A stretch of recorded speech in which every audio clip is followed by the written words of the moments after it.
Diolch o galon, Rodri, a mae'n hynod galonogol gweld cynifer ohonych chi y bore yma'n dangos diddordeb yn y penderfyniad yma. Dwi'n ddiolchgar iawn i chi am wneud yr ymdrech i fynychu'r sesiwn yma. Dwi am ganolbwyntio ar yr ochr mwy ymarferol os hoffwch chi fel yma Emyr wedi sôn eisoes. Does na'm dwywaith fod hwn yn benderfyniad hynod arwyddocaol. Yn y marn ni, hwn ydy penderfyniad mwyaf pellgyrhaeddol Tribiwnlys y Gymraeg hyd yma, oherwydd i fod o'n gosod cynsail eithriadol o bwysig ar gyfer beth mae'r safonau ar y cyfan yn ei olygu wrth gyfeirio at y syniad yma o ystyried effeithiau ar y Gymraeg. Beth mae hynny yn ei olygu yn ymarferol? Beth mae hynny yn ei olygu i chi yn eich gwaith bob dydd wrth weithio ac ymddiddori yn y maes yma? A beth dwi'n obeithio ydy y byddwn ni'n gallu, ar ddiwedd y sesiwn, byddai'n gallu cynnig rhai syniadau a chynigion ymarferol i chi ynglŷn â sut i sicrhau fod y canllawiau mae'r Tribiwnlys wedi gosod yn y penderfyniad yn rhai y bydda'n hwnweddol rhwydd i chi i gydymffurfio â nhw. Yn y marn ni, mae yna 7 o oblygiadau pwysig sydd angen i ni fod yn ymwybodol ohonyn nhw yn sgil y penderfyniad yma. Mae'n benderfyniad, mae'n ddyfarniad o sylwedd a mae'n ddyfarniad eitha hir. Ond os ydy rhywun am geisio dod o hyd i'r hyn sydd wrth graidd yr achos, yn y marn ni mae yna 7 prif beth dwi'n credu sydd angen i tanlinellu. Y pwynt cyfreithiol pwysica un bawb yn y penderfyniad yma ydy fod angen gwneud ymdrech gydwybodol, conscientious effort yn y Saesneg, fod angen gwneud ymdrech gydwybodol i ystyried effeithiau penderfyniad polisi neu yn yr achos yma penderfyniad polisi yng nghyd-destun Dogfennau Ymgynghori, mae angen i'r ymdrech i fynd i'r afel ar effeithiau ar y Gymraeg fod yn un gydwybodol. Fydd hi ddim bellach yn ddigonol ar gyfer dibenion y safonau a'r gyfraith yn ehangach i ymdrin ar Gymraeg fel un peth mewn rhestr hir o fathau gwahanol o effeithiau posibl sydd angen i hystyried a rhoi tic yn y bocs. Na, medda'r Tribiwnlys, dydy hynny ddim yn ddigonol. Mae angen mynd ymhellach na hynny a dangos i'r cyhoedd yn y lle cyntaf, i'r comisiynydd maes o law o bosib, ac yn y pen draw os oes angen i'r Tribiwnlys, mae angen dangos fod yna ymdrech gydwybodol wedi wneud i ystyried yr effeithiau posibl. A dwi'n gweld eisoes fod yna gwestiwn wedi cael ei ofyn ar y sgrin Teams ynghylch ydy'r egwyddor newydd yma, ydy hi'n mynd i fod yn berthnasol, ddwedwn ni, i'r safonau llunio polisi newydd yn safonau 88 i 90. A'r ateb yn glir iawn i hynny ydy. Ar gyfer pob un o'r safonau lle mae yna angen ystyried effeithiau ar y Gymraeg, o hyn ymlaen mi fydd angen i'r ymdrech i gydymffurfio ar safon dan sylw fod yn ymdrech gydwybodol. Felly beth mae hynny yn ei olygu? Pwy sy'n cael penderfynu beth sy'n ymdrech gydwybodol? Wel, mae'n hanfodol deall o hyn ymlaen nid mater i'r corff yn unig ydy penderfynu beth sydd angen i wneud i ystyried effeithiau posibl y penderfyniad polisi ar y Gymraeg. Mi fyddwch chi'n gyfarwydd, dwi'n siŵr, o'r gyfraith yn ehangach pan fyddwn ni'n gwneud penderfyniadau weithiau yn y maes cyfraith cyhoeddus. Mi fydd y llys weithiau'n dweud, wel, mae gan y corff cyhoeddus yr hawl i wneud penderfyniad mewn maes arbennig neu i gymryd rhyw safbwynt arbennig cyn belled a bod hwnnw'n safbwynt rhesymol a bod hynny o fewn disgresiwn rhesymol y corff cyhoeddus. Ac yn belled ai fod o fewn y disgresiwn rhesymol yna fydd y llys ddim yn ymyrryd. Mae'n hanfodol bwysig deall nad dyna'r prawf ar gyfer y safonau iaith cyn belled a bod nhw'n gofyn rwan am ymdrech gydwybodol i ystyried yr effeithiau. Y comisiynydd yn y lle cyntaf, ac os oes angen y tribiwnlys maes o law sy'n cael penderfynu a ddi ymdrech gydwybodol. Felly, yn ôl yr hyn mae'r tribiwnlys wedi ddweud, nid mater i'r comisiynydd fydd gofyn iddi hi hun, wel a wnaeth y cyngor, neu'r corff dan sylw, a wnaethon nhw ymdrech resymol o fewn cyffiniau resymol i ddod i wneud ymdrech yn unol ar safonau. Na, penderfyniad y comisiynydd fydd hi yn y lle cyntaf i benderfynu a fi ymdrech gydwybodol. Ac os oes angen, fel dwi'n dweud, mynd i'r tribiwnlys maes o law, mi fydd y tribiwnlys hefyd yn dod i'w benderfyniad ei hun ynglyn â'r cwestiwn yma o ymdrech gydwybodol. A beth mae ymdrech gydwybodol yn ei olygu ydy rhywbeth yn sicr o sylwedd. Rwan, beth ydyn ni'n ei olygu wrth, a beth dwi'n ei olygu wrth ddeud rhywbeth o sylwedd pan dwi'n sôn am ymdrech gydwybodol. Mi fydd yr hyn sydd yn ofynnol ohonych chi yn ddibynnol ar y cyd-destun. Dyna'r ail brif beth ydyn ni'n ei gael o'r penderfyniad yma. Felly, dydy ddim yn bosib dweud, wel, mae'r hyn sydd ei angen mwyn dangos ymdrech gydwybodol, mi fydd o'r un peth ym mhob un achos lle mae'r safonau iaith yn berthnasol. Naci, nid dyna'r prawf medda'r tribiwnlys oherwydd mae cyd-destun yn hynod bwysig. Mi fydd na rai achosion fydd yn gofyn mwy ohonych chi mwyn dangos ymdrech gydwybodol.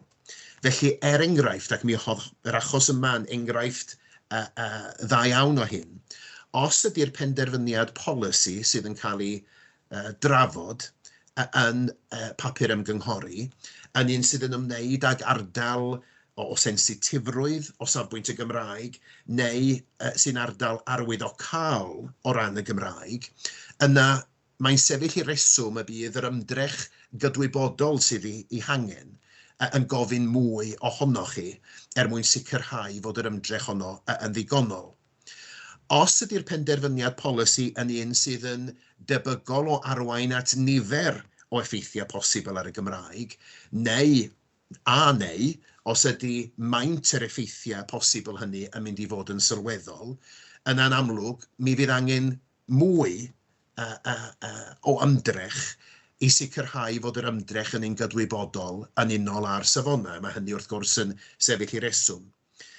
A rwy'n hefyd weld os oes na bolisi neu ganllaw lleol, enghraifft yn y maes cynllunio neu yn y maes addysg, sydd yn gofyn am asesiad o effeithiau posibl ar y Gymraeg neu'n tanlinellu sensitifrwydd o safbwynt y Gymraeg, mae hwnnw eto yn enghraifft o rywbeth all arwain at orfod gwneud ymdrech fwy sylweddol i sicrhau fod yr ymdrech ydych chi'n ei gwneud yn un gydwybodol.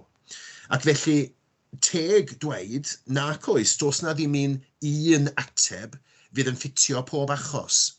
Ond mae hynny yn anochel, a mae'n rhywbeth mae'r gyfraith wrth gwrs yn ymwneud â fod drwy'r amser wrth i gyd-destun newid ac wrth i amgylchiadau achos newid. Ac mae tribiwnlysoedd a llysoedd wedi hen arfer ar syniad yma fod yr hyn yma prawf cyfreithiol yn i ofyn ohonych chi yn gallu ymrywio yn dibynnu ar yr amgylchiadau. Ond yn sicr, mi gewson ni enghraifft fod dwi'n deud yn yr achos yma, os oes na rhywbeth sydd yn ymwneud â'r achos dan sylw, sydd yn awgrymu rhyw sensitifrwydd arbennig o safbwynt y Gymraeg, yna mi fydd angen gwneud mwy mwyn sicrhau fod yr ymdrech yn un gydwybodol sydd yn debygol o fod yn dderbyniol i'r cyhoedd yn y lle cyntaf ac i'r comisiynydd maes o law.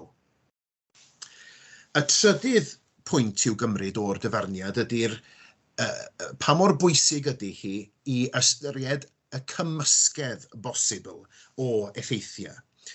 Un o'r anawstera efo'r modd roedd y cyngor yn yr achos yma wedi mynd ati i ystyried yr effeithiau ar y Gymraeg, oedd i bod nhw yn syml iawn, wedi datgan, wel, da ni'n credu bydd na un effaith bositif o safbwynt y Gymraeg a da ni ddim wir yn gweld unrhyw effaith andwyol o gwbl ar hyn o bryd, ond falle nawn ni ddod nôl at hyn maes o law. Todd na ddim ymdrech gydwybodol yn yr achos yma i wir ystyried y tri prif math o effaith, ac maen nhw'n effeithiau sydd yn gyfarwydd i ni o'r iaith sy'n cael ei defnyddio wrth gwrs yn y safonau hunain. Felly mae yna dri math o effaith y bydd angen i ystyried fel arfer wrth ystyried effeithiau penderfyniad polisi ar y Gymraeg. Maen nhw'n effeithiau positif, weithiau maen nhw'n effeithiau andwyol, o dro i dro, mae'n bosib hefyd y bydd yna effeithiau niwtral ar y Gymraeg.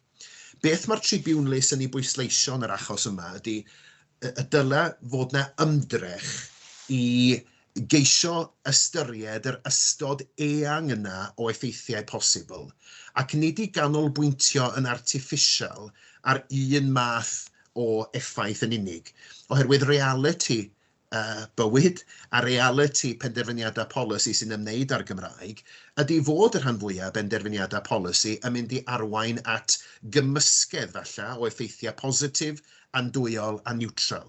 Felly, os ydy corff os mae man cychwyn corff ydy dweud, wel, da ni'n credu fod popeth yn bositif, neu does na'm byd andwyol o gwbl. Mae hynny o reidrwydd yn mynd i godi cwestiynau, oherwydd mae'n anhebygol iawn y bydd hynny yn adlewyrchu reality y sefyllfa sydd o'n blaenau ni. Felly, wrth fynd ati i geisio meddwl o ddifri ynglyn â beth ydy'r effeithiau positif, posibl, beth ydy'r effeithiau andwyol posibl, a o'r cychwyn cyntaf, ceisio dod o hyd i'r effeithiau hynny, a thynnu sylw at yr effeithiau hynny mewn modd tryloyw a gwrthrychol, yna mae'n fwy tebygol a bydd yr ymdrech yn y pen draw yn un gydwybodol. Un cwestiwn sydd yn codi'n aml yn y maes yma, mi fydd yna lawer o gyrff yn gofyn y cwestiwn yma i mi mewn sesiynau fel hyn ydy, wel, ydy hyn yn golygu felly bod yna rhyw restr hudolus yn rhywle o'r holl effeithiau posibl, ac felly mi fydd yna fethiant, mi fydd yna dor safon os nad ydy pob un effaith bosibl yn cael i'r rhestru. Wel, mae'r Tribunlys hefyd yn ymarferol, a dwi'n credu hefyd bod y Comisiynydd yn ymarferol ac yn bragmataidd, wrth dderbyn, wrth gwrs, tos na ddim rhyw restr gydd yn rhywle o'r holl effeithiau posibl, ac mae angen mwyn cydymffurfio ar safon, gwneud yn siŵr eich bod chi yn tynnu sylw at bob un, oherwydd wrth gwrs mae yna anochel, mae yna mater o farn yn aml iawn fydd ceisio dod o hyd i'r effeithiau posibl y dylid i hasesu.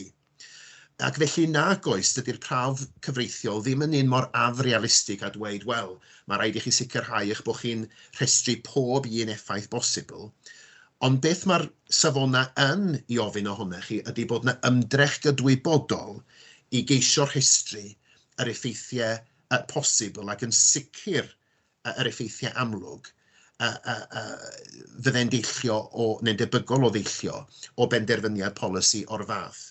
Ac felly mae'r pwyslais ar ddangos, yn union fel soniodd Emyr, mae'r pwyslais ar fedru dangos tystiolaeth fod yna ymdrech gydwybodol wedi ei gwneud. Ac mae hynny yn fwy pwysig na cheisio dangos fod yna lwyddiant wedi bod o safbwynt dod o hyd i bob un effaith bosibl. Mae yn fwy tebygol, fel dwi'n sôn, y bydd yna ymdrech gydwybodol yn cael ei dangos os ydy'r ystod eang yna o effeithiau yn cael ei ystyried mewn modd tryloyw. Y pedwerydd peth i'w gymryd o'r achos, mi fydd gosodiadau ffeithiol cyffredinol ynglyn â'r iaith yn annigonol. Felly, un o'r dadleuon oedd gan y cyngor yn yr achos yma, dweud, wel, edrychwch, da ni wedi cydymffurfio ar safona, da ni wedi rhoi ystyriaeth ddigonol i'r Gymraeg, oherwydd da ni'n cyfeirio yn y ddogfen ymgynghori at yr hyn da ni wedi wneud o safbwynt ysgolion cyfrwng Cymraeg yr ardal. Be da ni wedi wneud i'w ceisio hyrwyddo nhw ac i geisio buddsoddi ymhellach yn yr ysgolion hynny yn ddiweddar.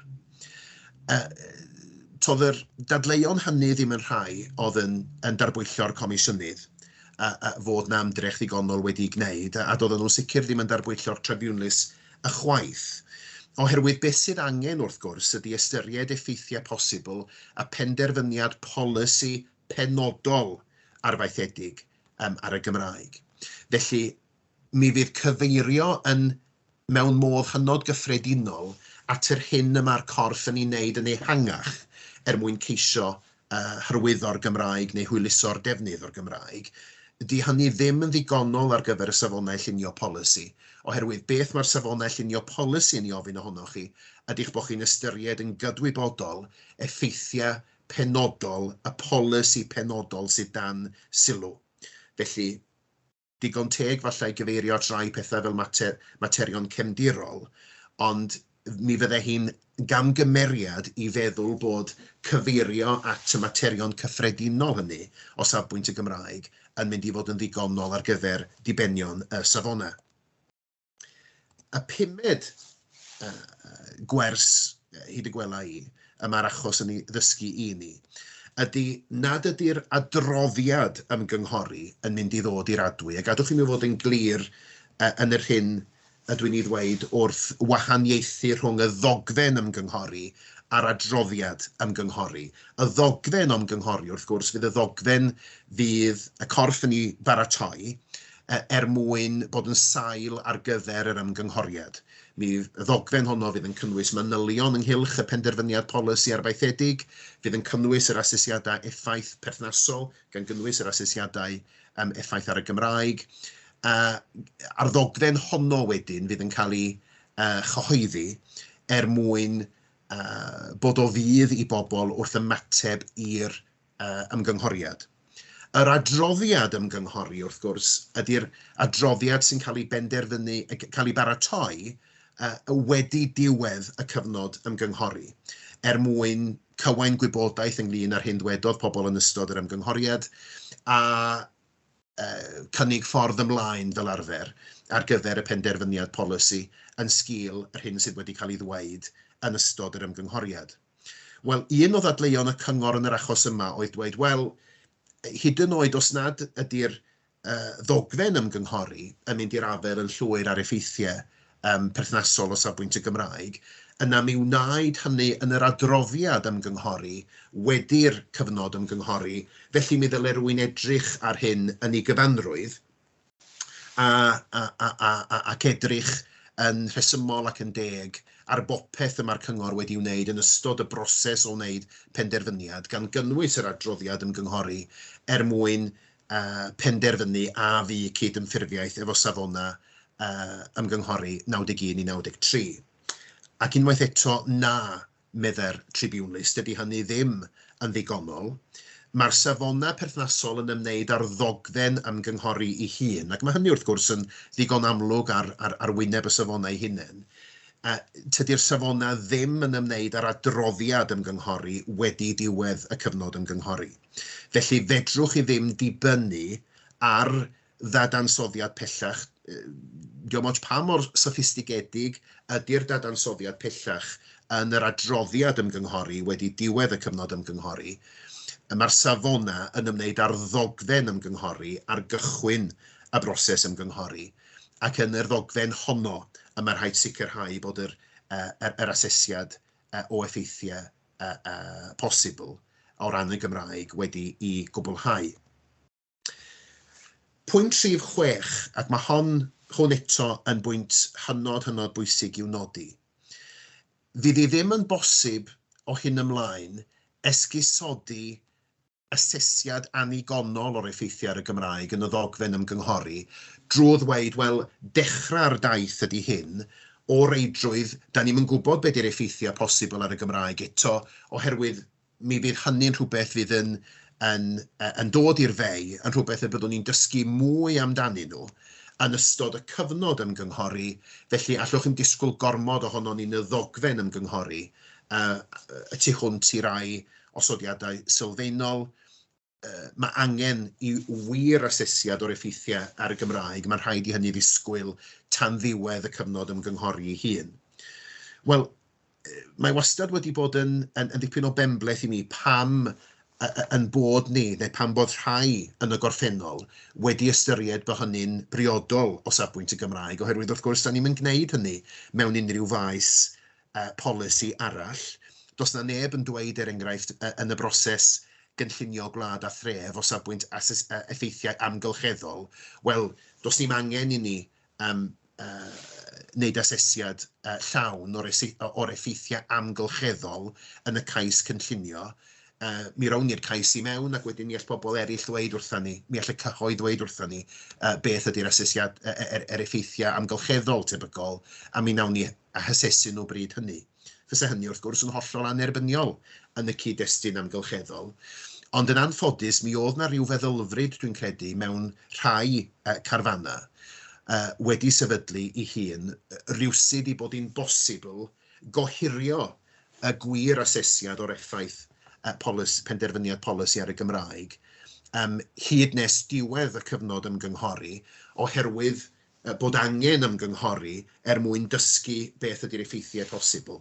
Na, tydi ddim, medda'r Tribunalus, yn dderbyniol i drosglwyddo'r baich y gwaith caib ar haw i aelodau'r cyhoedd yn y modd yna. Tydi ddim yn mynd i fod yn bosibl o hyn ymlaen i ddweud, wel, gan fod y polisi mewn cyfnod ffurfiannol, dyna chi'r slogan gyfreithiol sy'n cael ei defnyddio weithiau, formative stage, gan fod y penderfyniad polisi mewn cyfnod ffurfiannol, does na'm disgwyl i ni asesu'r effeithiau perthnasol ar y Gymraeg. Na, medda'r Tribunalus, ydy hynny ddim yn dderbyniol. Ac wrth gwrs, mae hynny'n sefyll i reswm, oherwydd mae hi'n afresymegol pan mae rhywun yn meddwl am y peth. Mae'n afresymegol disgwyl tan ddiwedd y cyfnod ymgynghori cyn ceisio cydymffurfio a gofynion safona sydd yn ymwneud wrth gwrs ar ddogfen ymgynghori ar ddechrau'r cyfnod. Felly, yn syml iawn, peth os o'n i'n crynhoi'r pwynt yma, mae'r Tribunalus wedi gwneud yn glir nad pan mae'r safona 91 a 93 yn cyfeirio at ddogfen ymgynghori, tydi'r ddogfen ymgynghori ddim yn cynnwys yr adroddiad ymgynghori ar ddiwedd y cyfnod yr ymgynghoriad. A'r seithfed wers, a'r wers ola y byswn ni yn tynnu sylw ati ar sail yn dilyn y penderfyniad, ydy mae'n hynod debygol rwan y bydd angen ailwampio canllawiau mewnol o safbwynt yr hyn sydd angen i'w wneud i asesu effeithiau posibl penderfyniad polisi ar y Gymraeg. Un o ddadleuon y cyngor yn yr achos yma o ddweud, wel, os edrychwch chi ar y canllawiau manwl, ni da ni wedi gwneud yr hyn oedd yn ofynnol ohono ni. Ond wedi gweld yr oll oedd y canllawiau mewnol yna yn ei gwneud yn y cyngor, a mae'n deg dweud, doedd na ddim byd yn anarferol iawn yn y canllawiau mewnol. Dwi wedi gweld canllawiau mewnol tebyg iawn mewn sefydliadau cyrff ledled Cymru sydd i fod yn blaen yn gwneud, dyn nhw'n gwneud llawer iawn mwy na dyfynnu'r safona neu crynhoi'r safona a dweud, wel, mae angen i ni gadw rhain mewn cof. Mae hynny'n anigonol, ac mi oedd yn anigonol yn yr achos yma i'r gradda mi ddwedodd y Tribunalus yn benodol fod angen i'r cyngor ailwampio y canllawiau mewnol ac ailystyried y canllawiau mewnol i fod yn fwy clir ynglyn â'r hyn sydd ei angen mwyn cydymffurfio ar safona.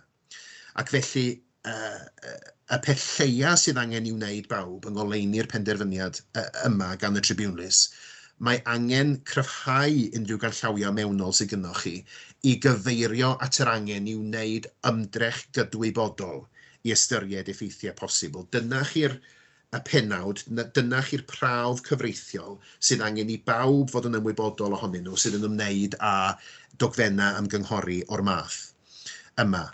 A i fynd ymhellach, beth fydde dwi'n credu yn hynod fuddiol, fydde cynnwys rhai astudiaethau achos case studies mewn canllawiau mewnol, osid y medar rwy'n ddangos fod ymdrech gydwybodol wedi wneud.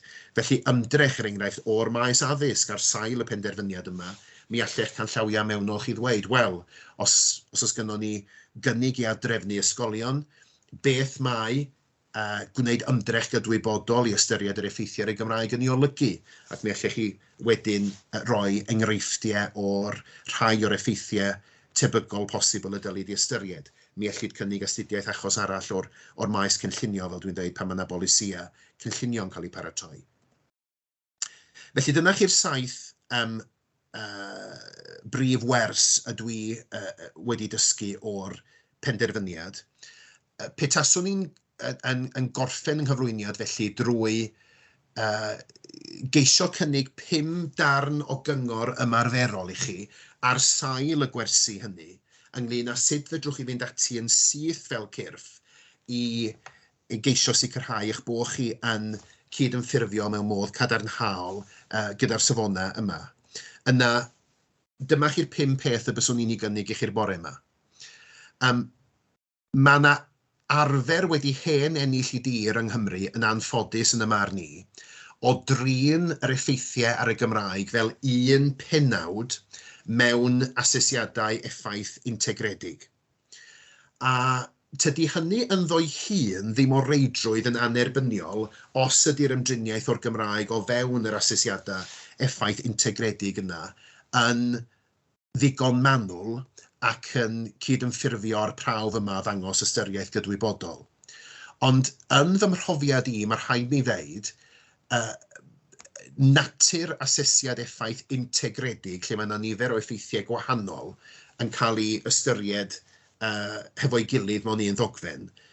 Ac i siarad yn blaen, mae yna duedd dwi'n credu yn y ddogfen yna weithiau i weld yr effeithiau sydd o fewn y ddogfen yna, falle'n eilradd i rai o'r mathau eraill o effeithiau sy'n cael statws uwch, ddwedwn ni mewn asesiadau sy'n sefyll ar eu traed eu hunan, ddwedwn ni asesiadau amgylcheddol enghraifft. Welwch chi byth enghraifft asesiad amgylcheddol mewn asesiad effaith integredig oherwydd mae'r gyfraith yn ei gwneud ti'n ddigon clir i bod nhw'n effeithiau rhy bwysig i cael eu cynnwys mewn asesiad effaith integredig. Dwi'n credu bod yr amser wedi dod bellach yn sicr yn sgil penderfyniad y Tribwnus i dynnu yr ystyriaeth yma o'r effeithiau ar Gymraeg allan o'r asesiad effaith integredig a'i hystyried nhw mewn dogfen ar wahân a dogfen sydd yn sefyll ar ei phen ei hun. Mae'n llawer iawn mwy tebygol yn y marn i a bydd hi'n bosibl i chi ddangos eich bod chi wedi rhoi ystyriaeth gydwybodol i'r Gymraeg, eich bod chi wedi gwneud ymdrech gydwybodol i ystyried yr effeithiau ar y Gymraeg, os y byddwch chi'n mynd ati i wneud y gwaith cael barhaw mewn dogfen ar wahân o'r fath yn hytrach na'i gynnwys o fel un pennawd yn unig mewn asesiad effaith integredig. Yr ail ddarn o gyngor sydd gen i chi, ac mae hyn yn ynghlwm, deud y gwir, ar cyngor cyntaf. Mae angen ni symud oddi wrth y syniad gor-syml yma o ofyn beth ydy'r effaith net os hoffwch chi ar y Gymraeg. Felly eto, mi fyswn i'n eich gwachodd chi i gymharu'r Gymraeg ar amgylchedd. Does na neb pan mae yna gais cynllunio yn cael ei wneud yn gofyn, wel beth ydy'r effaith net ar yr amgylchedd yn yr achos yma? Os na effaith net positif neu os na effaith net andwyol ar yr amgylchedd yn ei gyfanrwydd? Does na neb yn gofyn y cwestiwn hwnnw oherwydd mae'n gwestiwn gor-syml. Mi fydd na rai effeithiau positif, dwedwn ni ar ansawdd aer falle, o ganlyniad i benderfyniad yn y maes cynllunio. Mi fydd na rai effeithiau andwyol efallai, falle o safbwynt effeithiau sain ag ati. Does na neb yn ceisio pwyso a mesur effeithiau ar ansawdd aer yn erbyn effeithiau ar, ddwedwn ni, sain mewn ardal, neu sŵn mewn ardal. A wedyn penderfynu, wel, os da ni'n pwyso'r pethau yna yn erbyn ei gilydd, os na yn y pen draw effaith net positif neu andwyol ar yr amgylchedd. Na, da ni'n gwneud hynny oherwydd mae'r effeithiau yn rhy gymleth yn nhw hunan ac yn rhy wahanol o ran math i geisio dod i ryw fath o benderfyniad artiffisial gor-syml o'r math hwnnw. A dwi'n credu bod angen i ni yn sicr yn sgil penderfyniad y Tribiwnlys symud i ffwrdd oddi wrth y syniad yma o feddwl, wel, mae gan y penderfyniad polisi yr effaith net yma ar y Gymraeg maes o law, ac felly dyna'r pennawd y sy'n rhaid i ni gymryd fynd â ni'n ymlaenau wrth ystyried y polisi dan sylw. Na, medda'r Tribiwnlys, beth sydd yn ei hanfod yn digwydd pan mae rhywun yn ystyried penderfyniad polisi ydy mi fydd yna gyfoeth o effeithiau posibl. Rhai positif, rhai andwyol, rhai niwtral. A fydd ddim yn bosibl, yn sicr fydd ddim yn bosibl bob tro, i bwyso yr effeithiau yna yn erbyn i gilydd. Mater fydd i o dynnu sylw at yr effeithiau positif, effeithiau andwyol, ac wedyn sicrhau bod y cyfoeth yna yn ei gyfanrwydd o waith asesu yn cael ei ystyried yn y penderfyniad y polisi terfynol maes o law. Man cychwyn i chi, y trydydd darn cyngor, felly sut ydych chi'n mynd ati rwan i gychwyn ar y gwaith o geisio sicrhau eich bod chi'n gwneud yr hyn mae'r Tribiwnlys yn ei ofyn ohonoch chi. Swn i'n awgrymu eich bod chi yn darparu 2 golofn, darn o bapur neu mewn dogfen ar eich cyfrifiadur, effeithiau uniongyrchol mewn un golofn, effeithiau anuniongyrchol mewn colofn arall, oherwydd mae'r safonau'n glir bod angen ystyried y ddau beth. Ac yn y naill golofn, fel man cychwyn, a dwi'n pwysleisio fel man cychwyn, oherwydd mewn rhai achosion mi fydd yna lawer mwy o effeithiau na hyn, ond mwyn sicrhau eich bod chi'n y ffram yna feddwl, eich bod chi'n meddwl am y cyfoeth o effeithiau positif ac andwyol, ceisiwch restru o leia 2 effaith positif a 2 effaith andwyol a bydde'r penderfyniad polisi arfaethedig yn ei gael ar y Gymraeg. Mae hwnna'n fan cychwyn i chi wedyn i feddwl, wel, os yna fwy o rai positif na andwyol pan dwi'n meddwl am y mater yn ei gyfanrwydd, ydy'r effeithiau y positif yn fwy o ran maint, ydy'r effeithiau andwyol yn fwy o ran maint. Ceisiwch restru fel man cychwyn. Mae hynny'n sicrhau na fyddwch chi'n syrthio na fyddwch chi'n gwneud y camgymeriad yn gnath y cyngor yn yr achos yma, o ddweud, wel, da ni wedi dod o hyd i 1 effaith positif, da ni'n credu bod na'n byd andwyol, felly da ni wedi gwneud digon. Ac yn ola bawb, perchnogwch yr asesiad effaith ar y Gymraeg. Petaswn ni'n crynhoi falle beth oedd wrth raidd, beth ath o'i le i'r cyngor yn yr achos yma. Doedd na ddim synwyr hyd y gwelwn ni fod y cyngor wedi cymryd perchnogaeth o'r asesiad effaith ar y Gymraeg o'r cychwyn cyntaf. Mi oedd na ryw ymdeimlad, wel, rhywbeth i'r cychoedd i baratoi i ni ydy'r asesiad effaith, neu rhywbeth i'r cychoedd i wneud y gwaith caib ar haw, a mi nawn ni wedyn ystyried yr effeithiau ar ôl i'r cychoedd dweud wrthyn ni. Nac hi, nid yna yr hyn sydd yn ofynnol o dan y safonau medda'r Tribiwnlys, asesiad effaith y cyngor ydi o, neu'r corff ydi o, ac mae'n bwysig fod y corff yn perchnogi yr hyn sydd angen i'w wneud. Diolch o galon i chi, dwi'n gobeithio bod hynna wedi bod o fydd i chi wrth i ni bwyso a mesur pwysigrwydd y penderfyniad yma. Diolch yn fawr, Gwion.